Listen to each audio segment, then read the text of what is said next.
Hello students, welcome to stature academy. आज की class में हम लोग मोशन इन स्ट्रेट लाइन के पीवाईक्यू सॉल्व करने वाले हैं। नीट एग्जाम के लिए शॉर्ट टाइम में फिजिक्स प्रिपरेशन के लिए पीवाईक्यू बहुत ज़रूरी है और इसी वजह से आप सभी लोगों के लिए हम लोग अपने चैनल पे जल्द से जल्द पीवाईक्यू कंप्लीट करेंगे। यूनिट्स एंड मेजरमेंट की पीवाईक्यू ऑलरेडी चैनल पर अपलोडेड हैं।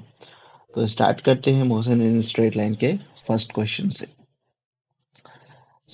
फर्स्ट क्वेश्चन में बताया हुआ है a car runs at constant speed on a circular track of radius 100 meter.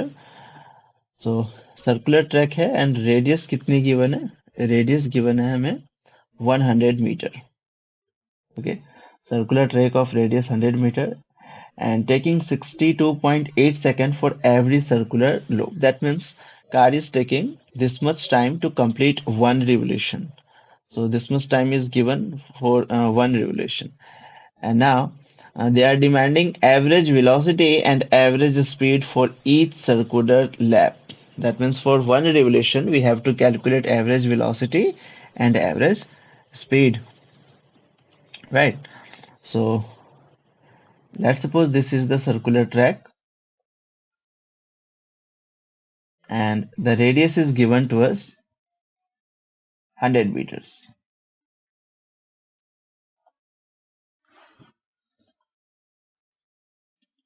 The radius is 100 meter and for one revolution, time is 62.8 seconds. That means this is time period 62.8 seconds for every circular lap. Average velocity, we have to calculate average velocity for one revolution.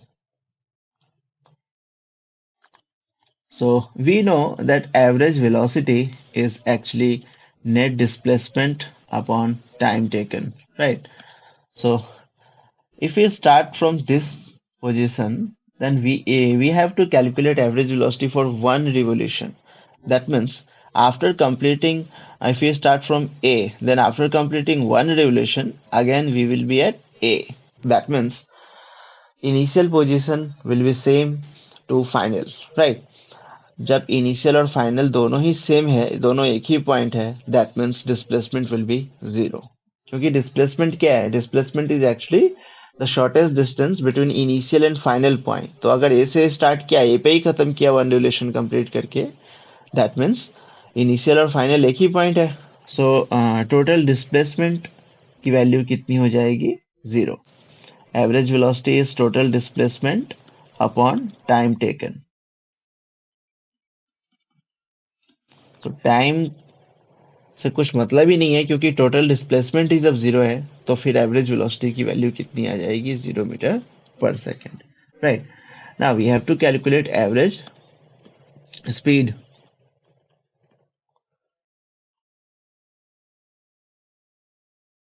So average speed is basically total distance upon total time. Total distance by time, right? So if we start from point A, then for one revolution, the total distance will be the perimeter, or we say circumference of this circle. The distance covered will be circumference. One revolution के लिए अगर ए point से start करते हैं, ए point पे ही खत्म करते हैं जर्नी, तो मतलब टोटल डिस्टेंस कितना हो जाएगा? सरकमफ्रेंस के जितना। तो 2 पाई आर लिख दिया हमने।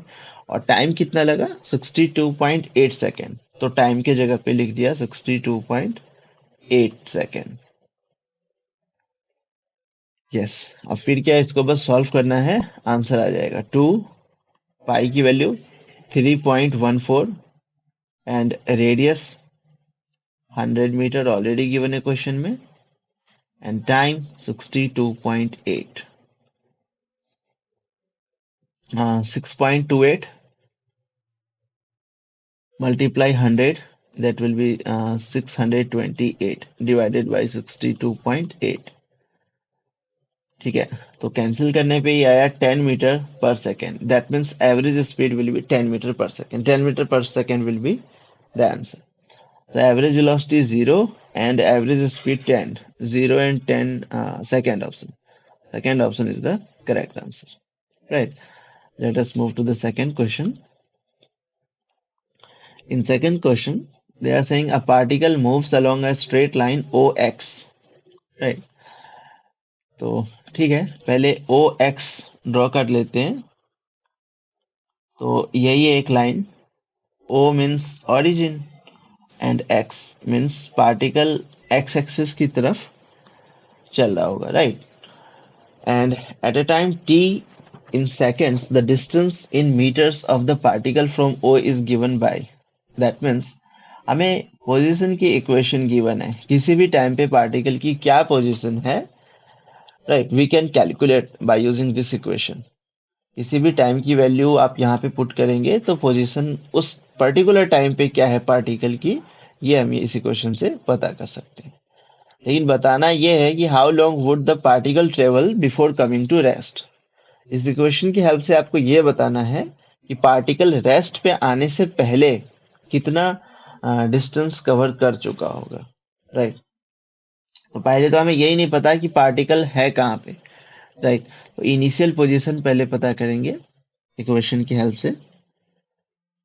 So equation is 40 plus 12t minus T cube. तो पहले पता करना होगा इनिशियल पोजीशन। इनिशियल पोजीशन मतलब जब पार्टिकल स्टार्ट करे अपनी जर्नी। तो जब पार्टिकल स्टार्ट करे इसका मतलब टाइम इक्वल्स टू 0। तो इनिशियल पोजीशन पता करने के लिए इसी इक्वेशन में टाइम की वैल्यू 0 पुट करना होगा हमें। तो फिर टाइम की वैल्यू 0 पुट करते ही ये 40 प्लस 12 इंटू 0 माइनस 0 क्यूब, तो ये दोनों ही टर्म्स 0 ही हो जाएंगे ना। That means initial position will be equals to 40 meters. मतलब पार्टिकल ओरिजिन से तो स्टार्ट कर ही नहीं रहा, पार्टिकल कहां से स्टार्ट कर रहा है अपनी जर्नी, 40 मीटर से। तो यहाँ पे है 40 मीटर, पार्टिकल यहां से अपनी जर्नी स्टार्ट किया और चलते चलते ये रेस्ट पे आ रहा है। दैट मीन्स इसकी वेलोसिटी डिक्रीज कर रही होगी, ठीक है। या कुछ भी हो सकता है कि पार्टिकल रेस्ट पे जब ही आया तो हमें ये बताना है कि रेस्ट पे आने से पहले वो कितना डिस्टेंस ट्रेवल किया, राइट। तो फाइनल पोजीशन हमें कैलकुलेट करना होगा, ओके। लेकिन पहले ये पता करेंगे कि रेस्ट पे वो आएगा कब। रेस्ट पे कब आएगा, उस मतलब उसकी वेलोसिटी 0 कब हो जाएगी, राइट। वेलोसिटी की तो इक्वेशन गिवन ही नहीं है ना हमें। तो पोजीशन की इक्वेशन को ही अगर डिफरेंशिएट किया जाए तो वेलोसिटी कैलकुलेट कर सकते हैं। So velocity equals to dx by dt। तो डिफरेंशिएट करके velocity d by dt, differentiation of x की वैल्यू इधर पुट कर देंगे। x की वैल्यू 40 plus 12t minus T cube. Yes, तो वेलोसिटी कितनी आ गई, 40 एक्चुअली डिफरेंशिएशन कर रहे हैं हम लोग। तो डिफरेंशिएशन डायरेक्टली यहाँ पे जो कांस्टेंट है इसका डिफरेंशिएशन तो 0 हो जाएगा, तो इसको हमने 0 पुट किया। प्लस 12t, तो 12t का t के रिस्पेक्ट में, t वेरिएबल है, डिफरेंशिएशन कितना होगा 12 माइनस टी क्यूब, और टी क्यूब का 3t स्क्वायर। तो ये वेलोसिटी की इक्वेशन है 12 minus 3t square. Like you can calculate the velocity of the particle at any particular time by putting the value of t in this equation, right? तो हम लोग क्या करेंगे, हम लोग एक्चुअली वेलोसिटी को ही 0 पुट कर देंगे और टाइम कैलकुलेट कर लेंगे कि किस टाइम पे पार्टिकल की वेलोसिटी 0 है, बस। फिर वही टाइम की वैल्यू इस इक्वेशन में पुट करेंगे, पोजीशन के इक्वेशन में, और फिर फाइनल पोजीशन भी, यानी कि वो पोजीशन जब वेलोसिटी 0 होगी वो पोजीशन कैलकुलेट कर पाएंगे। तो वेलोसिटी की जगह 0 पुट किया, 0 equals to 12 minus 3t square, minus 3t square इधर आया plus 3t square equals to 12, t square equals to 4। That means time की वैल्यू कितनी आ गई, 2 सेकेंड्स। हाँ, यानी कि 2 सेकेंड्स पे पार्टिकल की वेलोसिटी कितनी है? 0। तो हम लोग अब पता करेंगे कि 2 सेकेंड्स पे एक्चुअली पोजीशन क्या है। तो x equals to 40 plus 12 t minus T cube. तो अभी फाइनल पोजीशन यानी कि वो पोजीशन जब पार्टिकल की वेलोसिटी 0 हो। Final position is time equals to will be at time equals to 2 seconds.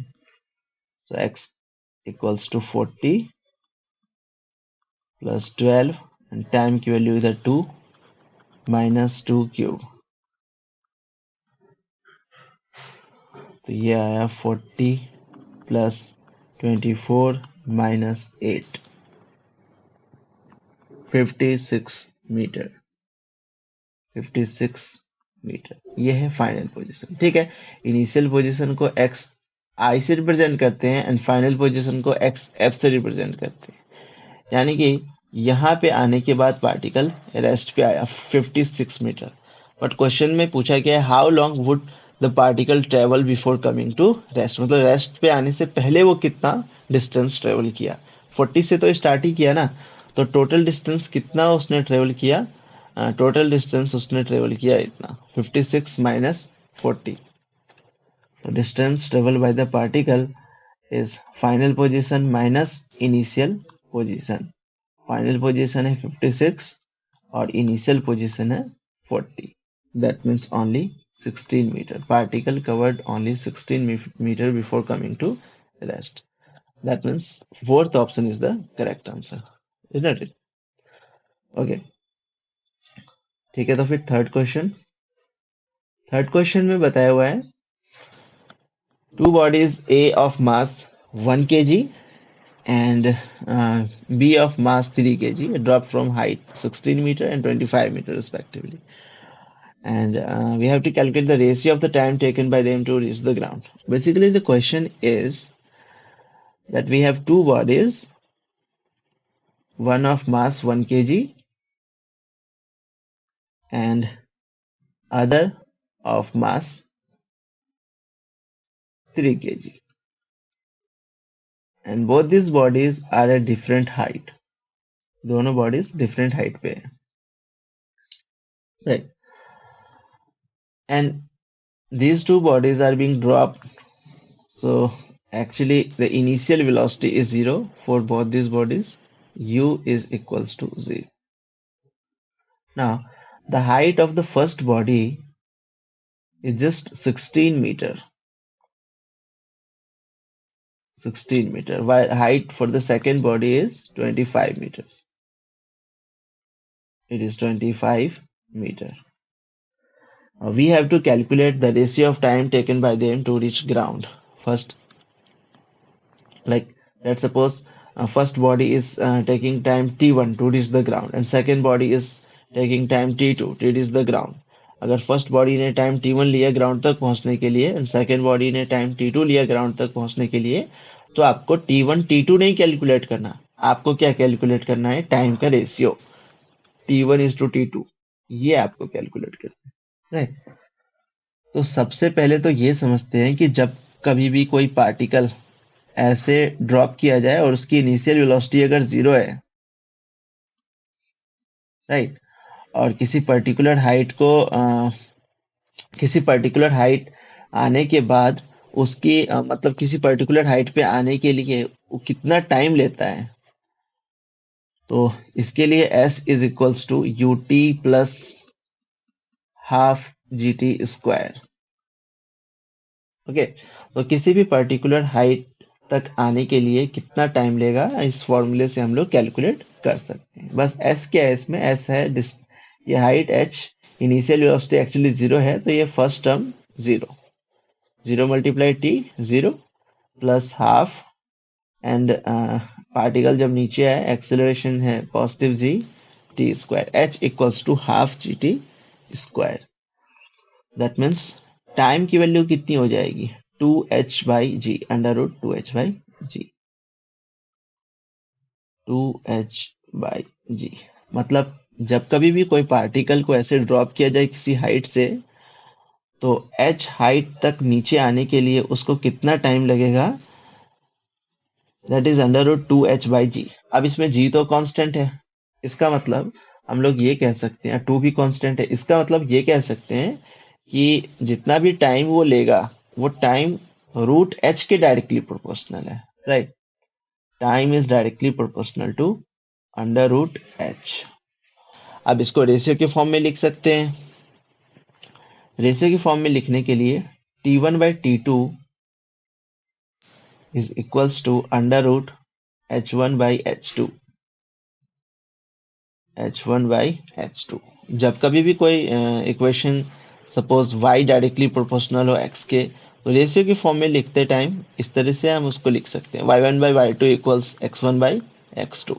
अगर कुछ इन्वर्सली प्रोपोर्शनल है, for example y is inversely proportional to x, तो फिर क्या करना है, ऑर्डर चेंज कर देना है। एक्चुअली अगर ये y1/y2 है तो x के लिए 1/2 नहीं होगा, x के लिए 2/1, x2/x1। तो यहाँ पे डायरेक्टली प्रोपोर्शनल है तो 1/2, अगर t के लिए लिखा हमने तो h के लिए भी 1/2 अंडर रूट h1/h2। अगर यहाँ रूट है तो रूट को मेंटेन करके चलना है, बस। आप कैलकुलेट कर लेंगे, h1 एंड h2 की वैल्यू यहाँ पे पुट करना है। h1 is 16 metre and h2 is 25। तो T1/T2 इक्वल्स टू रूट 16 की वैल्यू 4 एंड रूट 25 की value 5। That means 4/5। 4/5 is the correct answer. That means fourth option. Okay, fourth question.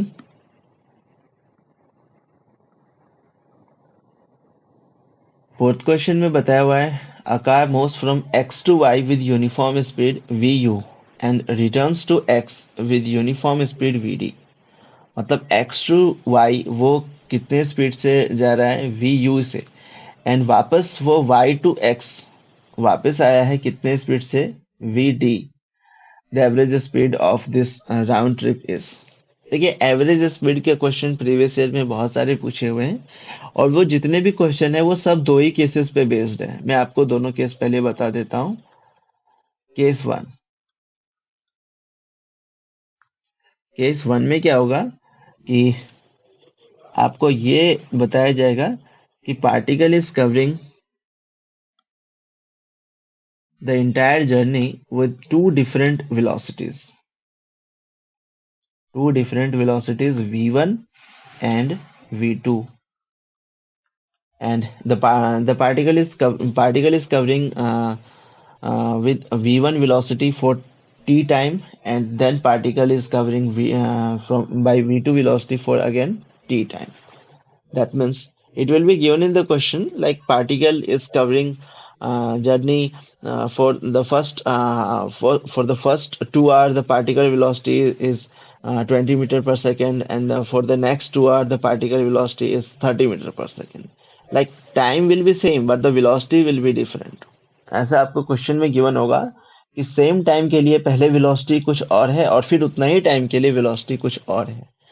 तो entire journey के लिए वेलोसिटी कैलकुलेट, एवरेज वेलोसिटी अगर आपको calculate करना है तो average velocity will be v1 plus v2 by 2 simply.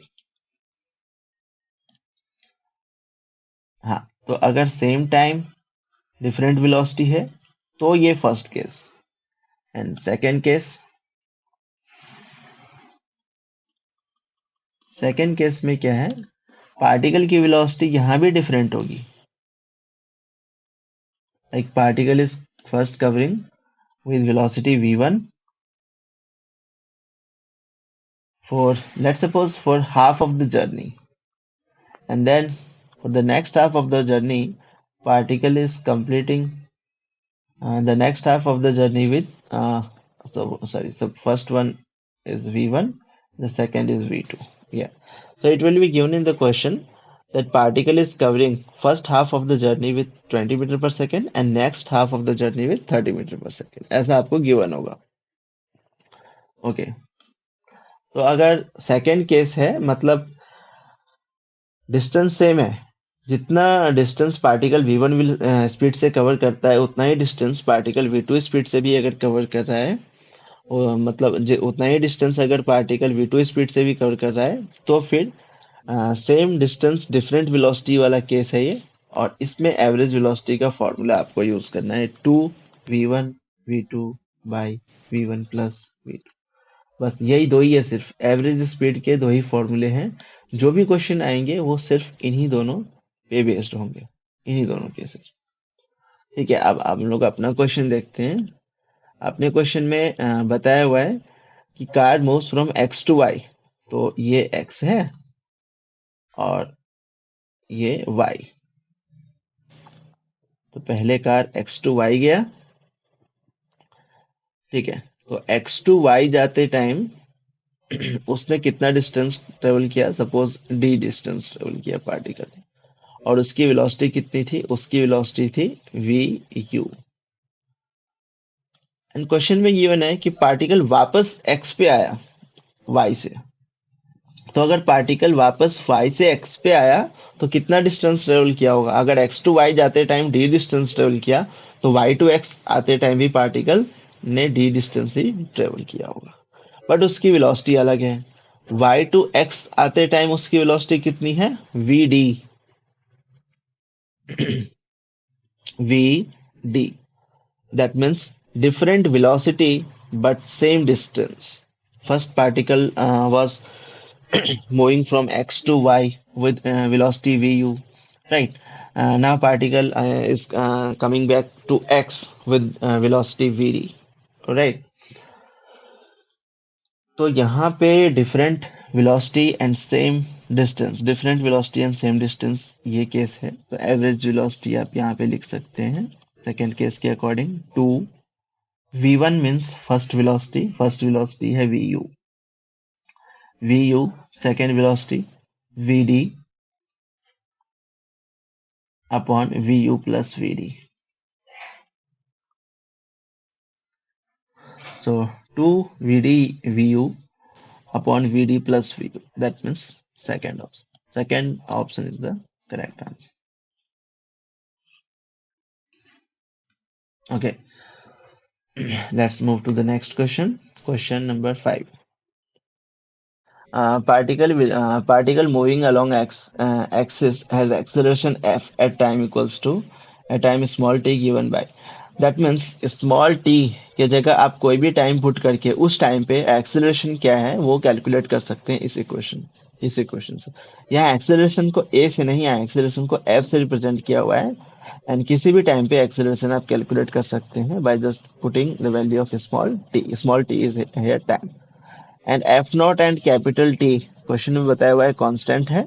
Particle at time equals to zero है zero velocity, that means initial velocity given है क्वेश्चन में जीरो है।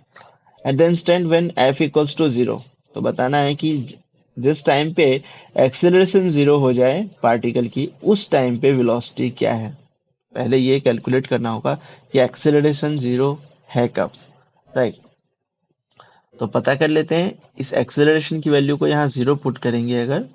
पहले तो इक्वेशन है f equals to F naught, एक सेकेंड, थोड़ा इधर राइट साइड से लिखेंगे, जगह कम है। F equals to F naught 1 minus small T by capital T. हाँ, तो ये पता करना है कि जिस टाइम पे एक्सेलरेशन जीरो है उस टाइम पे वेलोसिटी क्या है। तो यहाँ पे टाइम कैलकुलेट करने वाले कि किस टाइम पे एक्सेलरेशन जीरो है। तो acceleration equals to zero put किया हमने, f naught 1 minus small T by capital T. अभी एफ नॉट जीरो के नीचे आएगा तो जीरो ही हो जाएगा। 1 minus small T by capital T, minus small T by capital T equals to 1। That means time की वैल्यू आ गई कैपिटल टी के इक्वल, मतलब इतने टाइम पे पार्टिकल का एक्सेलरेशन कितना होगा, जीरो। ठीक है, तो अब इतने टाइम पे वेलोसिटी कितनी होगी ये मुझे कैलकुलेट करना है। तो वेलोसिटी कैसे, क्या एक्चुअली अगर पोजीशन की इक्वेशन गिवन होती तो उसको डिफरेंशिएट कर लेते, dx by dt velocity calculate कर सकते थे। बट आपके पास एक्सेलरेशन की इक्वेशन गिवन है, एक्सेलरेशन से वेलोसिटी कैलकुलेट करने के लिए उसको वापस इंटीग्रेट करना होगा। चलिए स्टार्ट करते हैं। सो डीवी बाई डी टी, इतना पता है कि डीवी बाई डी टी क्या देता है, एक्सेलरेशन। बट वेलोसिटी पता करने के लिए dv equals to a dot d t. ठीक है, अभी इसको इंटीग्रेट कर देंगे। dv equals to integration of a dot d t. ठीक है, वेलोसिटी की लिमिट क्या है? वेलोसिटी की लिमिट से पहले टाइम की लिमिट देखिए। एक्चुअली जिसके रिस्पेक्ट में इंटीग्रेशन करते हैं उसी की लिमिट्स लिखते हैं। टाइम की लिमिट्स क्या है? तो टाइम स्टार्टिंग में जीरो है, स्टार्टिंग से कैलकुलेट कर रहे हैं। तो जीरो टाइम पे वेलोसिटी क्या है? जीरो टाइम पे वेलोसिटी आपको गिवन है, क्वेश्चन में गिवन है पार्टिकल है टाइम इक्वल टू जीरो, है जीरो वेलोसिटी। तो वेलोसिटी की लिमिट, लोअर लिमिट यहाँ पे हमने जीरो पुट किया। एंड आपको इंटीग्रेशन उस टाइम तक के लिए करना है जिस टाइम पे पार्टिकल का एक्सेलरेशन जीरो हो, क्योंकि फाइनल वेलोसिटी आपको कौन सी कैलकुलेट करनी है? वही वेलोसिटी ना, जहाँ पे पार्टिकल का एक्सेलरेशन जीरो। तो पार्टिकल का एक्सेलरेशन तो कैपिटल टी पे जीरो है, तो इसीलिए कैपिटल टी यहाँ पे पुट किया। और कैपिटल टी पे क्या वेलोसिटी है ये आपको कैलकुलेट करनी है, तो इसको हमने वी एज्यूम किया हुआ है, राइट। तो बस अब इसको सॉल्व करके v की वैल्यू कैलकुलेट करनी है। अच्छा, dx का इंटीग्रेशन x होता है, तो dv का इंटीग्रेशन कितना होगा? v। dv का इंटीग्रेशन v, और लिमिट्स क्या है? जीरो टू v, हमने पुट किया zero to v equals to integration of acceleration with respect to time. तो एक्सेलरेशन कितना गिवन है आपको? Acceleration is given by f naught one minus small T by capital T. तो acceleration की जगह इधर पुट किया हमने f naught one minus small T by capital T dot d t. अभी ये अपर limit minus lower limit, v minus zero, f naught constant है तो बाहर लिया, एंड यहाँ पे zero to T one minus small T by capital T with respect to D t. अब यहाँ पे दो दो टर्म्स है मेरे पास, तो उन दोनों टर्म का सेपरेट, उन दोनों टर्म्स की सेपरेट इंटीग्रेशन करेंगे। एफ नॉट को बाहर रहने दिया, और फिर इंटीग्रेशन करेंगे जीरो टू टी वन का with respect to D T, minus फिर इंटीग्रेशन करेंगे zero to T small T by capital T का with respect to D T. Yes, तो एफ नॉट कॉन्स्टेंट, एंड यहाँ पे वन का integration time के respect में कितना होगा? डी टी के रिस्पेक्ट में। तो इंटीग्रेशन dx का x रहता है, dv का v रहता है, तो dt का कितना होगा? t, simply. तो यहाँ पे पुट कर दिया हमने t, एंड लिमिट्स, लिमिट्स है zero to t, upper limit t and lower limit zero, minus capital T actually constant है, इंटीग्रेशन के बाहर लेना होगा इसको। तो इंटीग्रेशन के बाहर लिया हमने, राइट। उसके बाद स्मॉल टी का करना होगा इंटीग्रेशन टाइम के रिस्पेक्ट में। तो टी का dt के रिस्पेक्ट में T square by two, T square by two, and इसकी limits zero to capital T. Further solve करते हैं। v equals to F naught, and यहाँ पे upper limit minus lower limit, capital T minus zero, minus ये T square by two T है, T square by two capital T, limits zero to T. Velocity equals to F naught T minus zero is T minus, अच्छा यहाँ पे upper limit minus lower limit, small T की जगह upper limit put करेंगे, capital T square upon two T, and small T की जगह zero put करेंगे तो जीरो ही रहेगा, राइट। तो वेलोसिटी की वैल्यू कितनी आ गई? F naught T minus T square by two T, D से T cancel, T by two. तो velocity equals to F naught T minus T by two, one minus half is half, T minus T by two will be T by two. That means final velocity कितनी है particle की? F naught into t/2। तो पहले हमने ये पता किया कि किस टाइम पे एक्चुअली पार्टिकल की वेलोसिटी सॉरी पार्टिकल की एक्सेलरेशन जीरो है। ये पता करने के बाद वही टाइम हमने पुट किया इक्वेशन में और फिर फाइनल वेलोसिटी कैलकुलेट किया हमने f0 t/2। So half f0 t. That means first option. First option is the correct answer. Okay. So sixth question देखते हैं. Yes. Question number 6. बताया हुआ है position x of a particle with respect to time along x-axis is given by. तो position की equation given है where x is in meter and time is in seconds. What will be the position of the particle when it achieves maximum speed along positive x direction? तो particle की position क्या होगी ultimately ये पूछा गया है question में कि पोजीशन क्या है पार्टिकल की, लेकिन किस टाइम पे पोजीशन पूछा हुआ है। एक्चुअली किसी भी टाइम पे अगर आपको पोजीशन कैलकुलेट करना है उस टाइम की वैल्यू यहाँ पुट करेंगे और पोजीशन कैलकुलेट कर सकते हैं। और वो किस टाइम पे पूछा गया है, पूछ रहा है हमसे वो किस टाइम पे इसमें पोजीशन इस टाइम पे पोजीशन बताइए कि जहां पे पार्टिकल की स्पीड मैक्सिमम हो। तो पहले ये पता करना होगा कि किस टाइम पे पार्टिकल की वेलोसिटी मैक्सिमम होगी। वेलोसिटी किस टाइम पे मैक्सिमम होगी उसके लिए वेलोसिटी की इक्वेशन चाहिए। तो ठीक है, इसको फिर डिफरेंशिएट करते हैं। ओके, तो पहले पोजीशन की इक्वेशन लिखते हैं x equals 9t² minus T cube.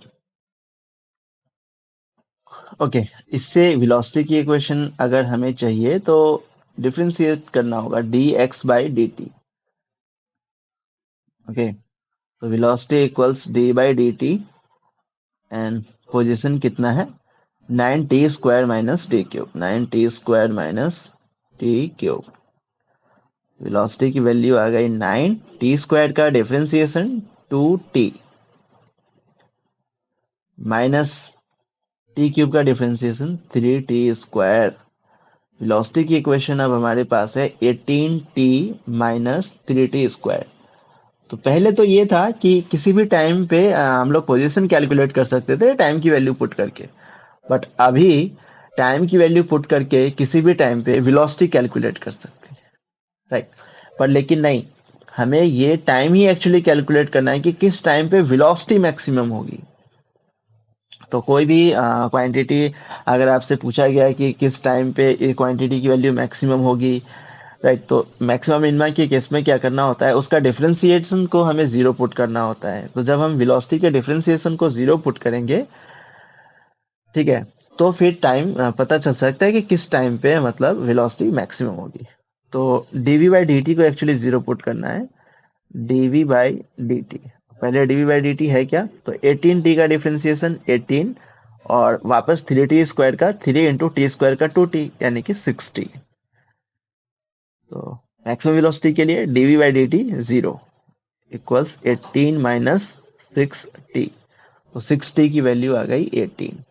6t equals to 18. That means at time equals to 3 second, we can say velocity will be maximum. Maximum velocity होगी टाइम इक्वल्स टू 3 सेकेंड पे।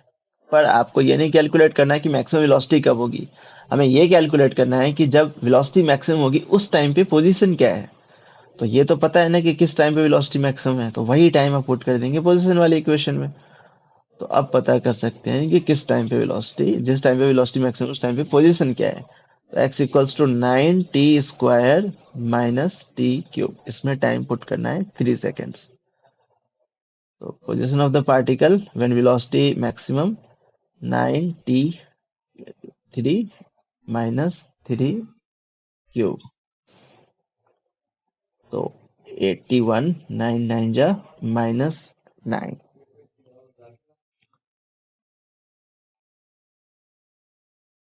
तो फिर 80 sorry 27 होगा ना ये, 3 cube 27। हाँ, तो ये आया आपका 54 मीटर। दैट मीन्स कि जिस टाइम पे पार्टिकल की वेलोसिटी मैक्सिमम है उस टाइम पे पार्टिकल की पोजीशन है 54 metre. So third option is the correct answer. अभी सेवंथ क्वेश्चन करते हैं। Okay, question number 7। Distance traveled by a particle starting from rest, initial velocity given है 0 and moving with an acceleration, acceleration भी given है 4 by 3 metre पर second square इन third second. सो calculate करना है कि थर्ड सेकेंड में पार्टिकल ने कितना डिस्टेंस ट्रेवल किया। थर्ड सेकेंड में पार्टिकल ने कितना डिस्टेंस ट्रेवल किया। So distance covered by the particle in nth second के लिए फॉर्मूला है distance covered by the particle in nth second is equals to u plus a by 2 into 2n minus 1 2n minus 1।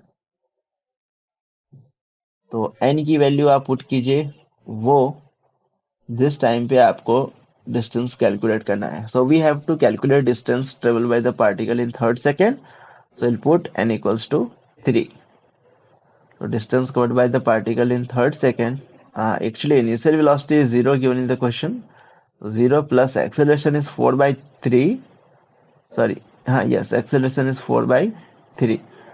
Acceleration is 4 by 3, but we have 2 in the denominator of acceleration. So we'll put it 2 and then 2 n minus 1.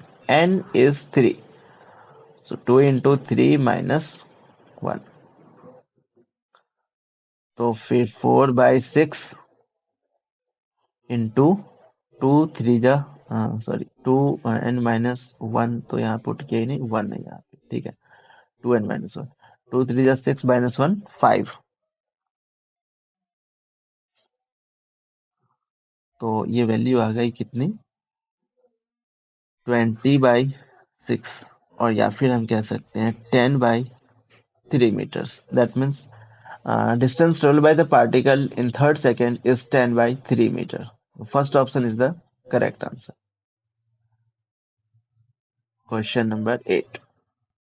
A particle moves in a straight line with constant acceleration. It changes its velocity from 10 meter per second to 20 meter per second। That means particle की starting में velocity कितनी थी, 10 meter per second। बाद में velocity increase होकर कितनी हो गई, 20 meter per second। And particle ने डिस्टेंस कितना ट्रेवल किया, 135 मीटर। तो यहाँ ए से लेकर के बी तक सपोज पार्टिकल गया और उसने कितना डिस्टेंस ट्रेवल किया, 135 मीटर, राइट। एंड ए पे इसकी वेलोसिटी कितनी थी, 10 मीटर पर सेकेंड, एंड बी पे है 20 मीटर पर सेकेंड। हमें ये बताना है कि ए टू बी तक जाने के लिए पार्टिकल को टाइम कितना चाहिए, ठीक है। मतलब इनिशियल वेलोसिटी पता है, फाइनल वेलोसिटी पता है, टाइम कैलकुलेट करना है। सबसे पहले जो इक्वेशन दिमाग में आता है वो है v equals to u plus a t. पर इसमें क्या है ना कि v पता है, u पता है, टाइम कैलकुलेट करने के लिए a चाहिए, a नहीं पता। a के जगह पे ये डिस्टेंस दिया हुआ है हमें 135 मीटर। तो फिर u पता है, v पता है, s पता है, a कैलकुलेट करने के लिए थर्ड इक्वेशन यूज कर सकते हैं, v square equals you square plus 2as। Final velocity 20 square u 10 square plus 2 acceleration have to calculate, and displacement is 135। So 400 equals 100 plus 135 to 270 270 a। तो acceleration 270 a की value आ गई 400 minus 100, that means 300। तो acceleration कितना आया, 300 by 270। 270, 0 से 0 cancel, and acceleration को लिख सकते हैं 10/9, 10/9 मीटर पर सेकेंड स्क्वायर। ठीक है, अब तो एक्सेलरेशन भी कैलकुलेट किया हमने, तो अब टाइम कैलकुलेट करने के लिए फर्स्ट इक्वेशन का यूज कर सकते हैं। Final velocity 20, initial velocity 10 plus acceleration है 10/9, 10/9 t, 10/9 t is equals to 20 minus 10. So 10/9 t equals to 10, 10 से 10 cancel, and time equals to 9 second. इसका मतलब पार्टिकल को 9 सेकेंड चाहिए, तो फिर second option is the correct answer, right. अभी video काफी लंबी हो गई है, तो बाकी के जो क्वेश्चंस हैं मोशन इन स्ट्रेट लाइन के PYQs, वो हम लोग नेक्स्ट पार्ट में सॉल्व करेंगे। Okay, thank you.